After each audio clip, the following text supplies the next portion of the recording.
PPD ele é um programa bem mais simples do que o PEP. Isso por quê? Porque ele é um programa voltado para a pessoa física.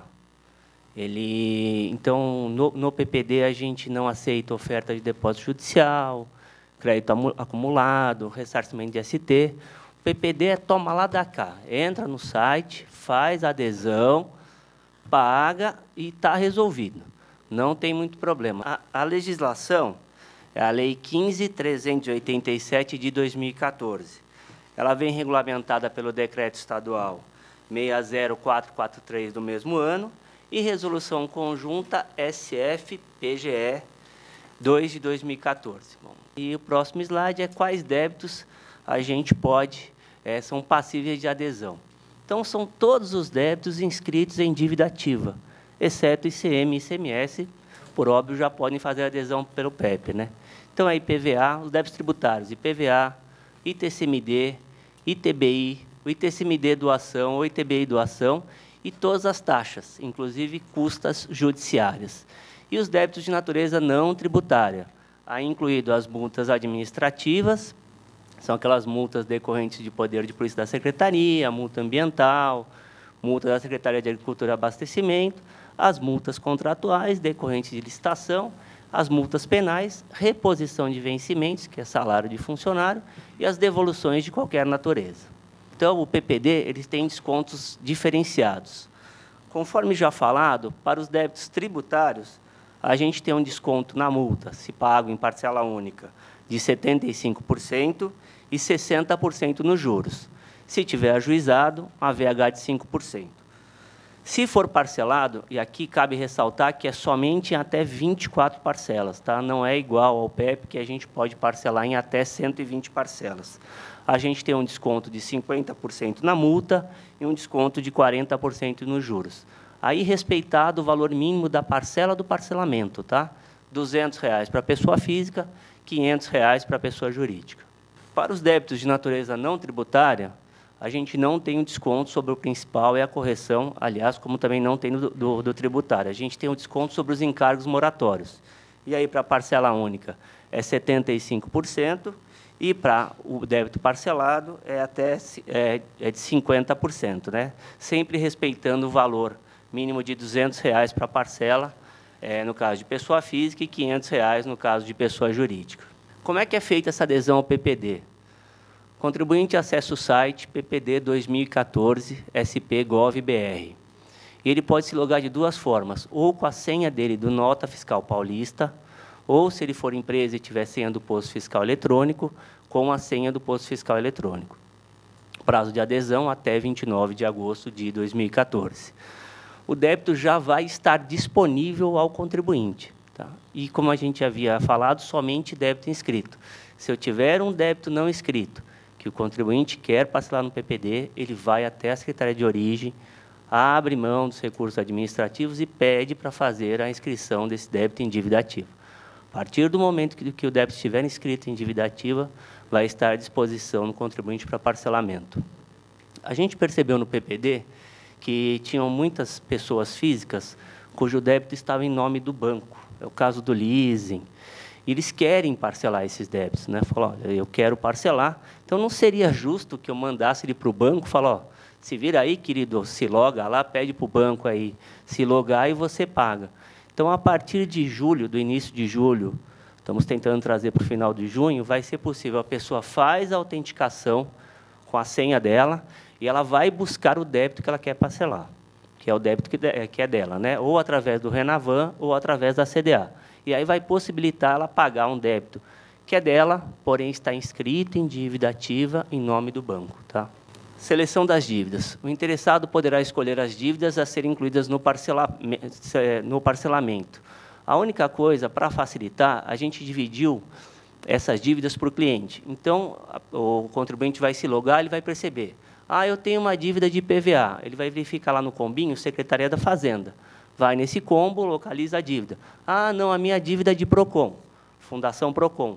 Localiza o cliente, localiza a dívida. Tá? Ah, eu posso misturar PROCON com CETESB, com IPVA? Não. O parcelamento ele é feito por cliente, porém eu posso fazer quantos parcelamentos eu quero. Ah, eu posso misturar IPVA? Pode, desde que seja dentro do mesmo município de arrecadação. Tá? Então, eu tenho exercício de 2006 até 2013 para pagar. Posso fazer um único parcelamento? Pode, não tem problema. Posso fazer vários parcelamentos? Pode, não tem problema. Se essa dívida já estiver parcelada no sistema da dívida ativa ordinariamente, ela vai estar à disposição do contribuinte pelo saldo. O contribuinte fazendo opção e dando confirmar, automaticamente rompe o parcelamento ordinário e ele pode parcelar esse saldo. Ah, por que é assim para o inscrito e não fazem assim para o não inscrito? Pô, a Fazenda dificulta a vida da gente, né? É uma brincadeira, é que os sistemas ainda não são integrados. O inscrito, como é a Procuradoria que controla, a gente consegue, ele é integrado, eu consigo rompê-lo automaticamente. Da Secretaria da Fazenda, não. Teria que solicitar, né, aí seria, no caso de uma eventual prorrogação, o rompimento lá, mas isso no caso do ICMS. Né? E aqui é importante ressaltar o seguinte, se eu tiver várias dívidas ajuizadas numa mesma execução fiscal, o contribuinte vai ser obrigado a parcelar todas num único parcelamento. Por quê? Porque não tem como falar para o juiz, juiz, está vendo essas 5 dívidas que estão numa mesma execução fiscal? Você para a meia execução. Separa para 3, prossegue para 2. Então, fica muito complicado. Então, o próprio programa obriga o contribuinte a parcelar todas as dívidas, desde que elas estejam numa mesma execução fiscal.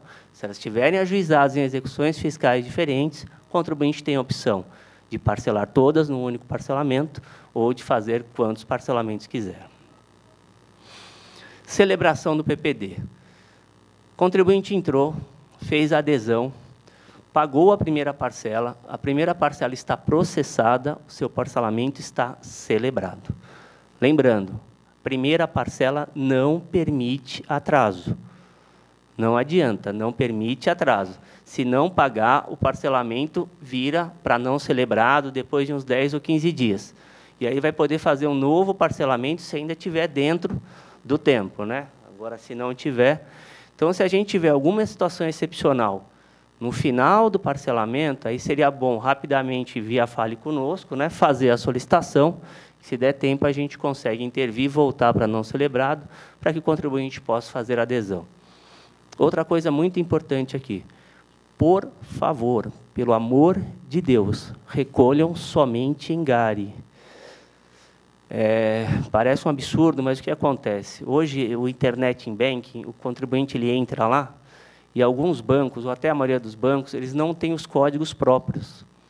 Então, ou você vai no código de barras, naquele númerozinho do código de barras, e digita aquele número, ou tem o leitor, ou vai na boca do caixa, porque se tentar procurar o 34, tentar procurar o 44, tentar procurar o 89, não vai achar. Aí vai jogar no código errado, e essa GARI não será processada. Se for a primeira, e o parcelamento vai ficar como não celebrado, é claro que depois de solicitado será devolvido o dinheiro para o contribuinte. Se for da segunda, terceira ou quarta, dá até tempo para a gente tentar fazer uma retificação. Agora, se for a primeira para celebrar o parcelamento, não vai conseguir celebrar. Se for um parcelamento em parcelas, a segunda parcela não vai estar disponível, nem a terceira, nem a quarta. Tá? Então, por favor, tomem cuidado no recolhimento e orientem as pessoas a tomarem cuidado no recolhimento. Implicações do parcelamento especial. Aí, como já foi dito, né, confissão irrevogável e irretratável do débito fiscal e a expressa renúncia a qualquer defesa ou recurso administrativo ou judicial, bem como a desistência dos já interpostos. Tá? Expedição de certidão de regularidade fiscal. Estando o débito parcelado, o que é o débito parcelado? Fiz a adesão, paguei a primeira parcela, esta guia está processada, seu débito está parcelado. O contribuinte tem direito à expedição de certidão positiva com efeito de negativa. Assim que parcelou o débito, o sistema automaticamente se comunica com o CADIM. Dependendo do número de débitos, essa comunicação é feita online. Se tiver muito carregado, a gente comunica à noite com o CADIM estadual. E fica suspenso a pendência no CADIM. Então, o contribuinte que tem lá o valor da nota fiscal paulista para resgatar, ele pode fazer. O contribuinte que quiser licitar novamente com o Estado poderá fazê-lo com essa suspensão. A partir do momento que rompe, por óbvio, volta a restrição. Né? Adesão de dívidas ajuizadas. Então, como foi falado, se o débito estiver ajuizado, contribuinte tem que pagar as custas e as despesas processuais. Antigamente, era mais fácil. Por quê? Porque a gente já emitia uma GARI, que era a principal, e aí a gente emitia também a GARI de custas, que é a 230, e emitia a 802. Por uma exigência do Tribunal de Justiça, a Fazenda teve que criar um ambiente de pagamento e direcionar os pagamentos direto para o TJ. Então, a gente até sugere o valor, só que o contribuinte ele tem que entrar num outro sistema, que aí é no site da Fazenda, né, Érica? E preencher a guia de custas e a guia de diligência. Ah, com qual valor? O sistema sugere. Ah, mas não sugeriu, não sugeriu? É a lei de taxa normal. 1% sobre o valor de execução, mínimo de 5, máximo de 3.000 FESPES. Tá? Diligência, a priori, está sendo cobrado 2 diligências. Se já tem 5, se tem uma, vai pagar de acordo com as diligências que foram efetuadas no processo de execução. Tá? Inclusão de débito objeto de discussão judicial. Interessado deverá comprovar a desistência de ações ou dos embargos num prazo de 60 dias, contados no recolhimento da primeira parcela ou da parcela única. Ah, como é que eu faço isso? Simples. O processo está correndo na capital. Vou até a Rangel Pestana, a procuradoria responsável, falo, está aqui meu pedido de desistência, fiz o PPD tal, está aqui meu pedido de desistência, encaminha para o procurador, vai continuar, o procurador vai analisar, vai acompanhar o processo para efetivar essa desistência. Né? Efeito da adesão ao PPD nas execuções fiscais. Recolheu a primeira parcela e desde que o juízo encontre-se garantido por penhora. Aqui é o mesmo problema do PEP. Não adianta somente parcelar. Eu preciso garantir esta execução.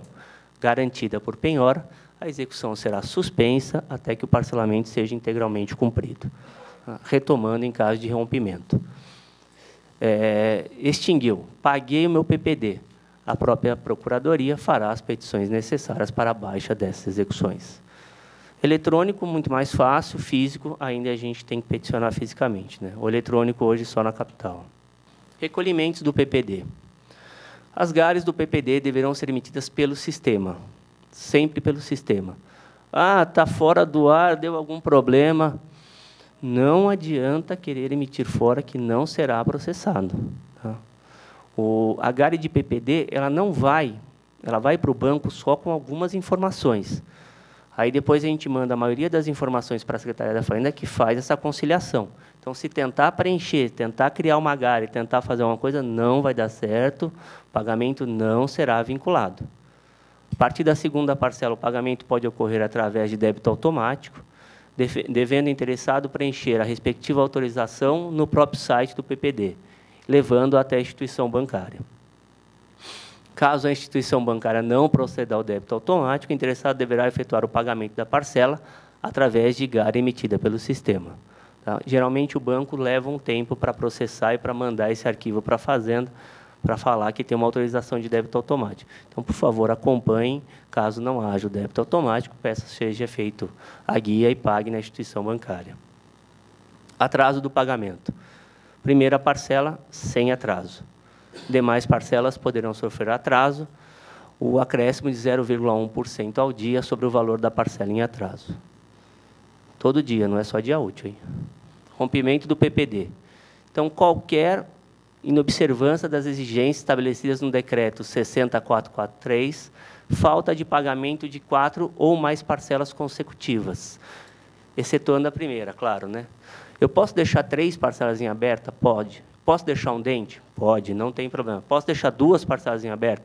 Pode, não tem problema. Até quando eu posso deixar? Eu posso deixar essas parcelas em aberto até 90 dias do pagamento da última parcela. Se aí não for pago, o parcelamento será rompido. 4 parcelas, rompimento. Ou não comprovação de existência e do recolhimento das custas e encargos de eventuais demandas judiciais. Como a doutora Érica já comentou, a gente desenvolveu um sistema para que a gente consiga avisar o contribuinte e falar, ó, o senhor tem uma parcela em aberto. Às vezes o contribuinte jogou no débito automático, chegou lá, não debitou ou não viu, para justamente tentar evitar esses rompimentos que o contribuinte não gostaria de dar causa. Agora vamos falar um pouquinho do IPVA. Hoje a nossa base aí carrega mais ou menos uns 7 milhões aí de débitos de IPVA, né? E a gente tem um grande número de débitos de IPVA e até em razão disso, a gente restringiu esse parcelamento de IPVA ou por município ou, como a doutora Érica falou, por 500 débitos por contribuinte. Imagina um banco querendo efetivar um pagamento aí com 70 mil débitos, o parcelamento ia ficar incontrolável, né? Então, ele vai poder parcelar os 70 mil, só que de 500 em 500. Tá? Então, no mesmo PPD, somente poderão ser incluídas dívidas de IPVA de um único município e na mesma situação de ajuizamento. Eu não posso misturar inscrito e ajuizado, por um problema contábil. Tá? Ah, mas eu não vou poder parcelar? Pode. Você vai fazer um parcelamento de inscrito e um outro de inscrito e ajuizado, sem problema. Mas eu estou com o meu veículo no pátio, eu não posso licenciar, eu não tenho dinheiro para pagar à vista, eu queria fazer em 24, pode? Pode, não tem problema. Faça em 24 parcelas, pagou a primeira parcela, o parcelamento está em andamento, com o processamento da GARI. A partir do parcelamento em andamento, é permitido o licenciamento, é dado a baixa no protesto. A única coisa que o contribuinte não conseguirá fazer é a transferência. A transferência somente com a quitação. Tá? Então, ali a transferência da propriedade somente com a quitação e com o parcelamento em andamento, a gente já tem, inclusive, o cancelamento do protesto. Basta o contribuinte se dirigir ao cartório de protesto, pagar as custas do cartório e o protesto está baixado. Não é necessária a liquidação para baixar. A liquidação é só necessária para a transferência. Aqui um quadrinho de adesões do PPD. O nosso PPD é um pouco mais humilde do que o PEP do doutor Eduardo aí. Não é tão... até em razão dos valores do débito. De qualquer forma, a gente teve 16.600 adesões, que perfazem aí um total de quase 40 milhões de adesões. Tá? De arrecadação, a gente teve até agora, até o fechamento do mês, 7 milhões e 100 mil, 6 milhões e 600 só afeta o IPVA, e os outros 440 mil afetam a outros débitos. Eu acho que era isso. Para mim ficou a parte mais fácil. Aí a doutora Érica e o doutor Eduardo já esgotaram. Obrigado.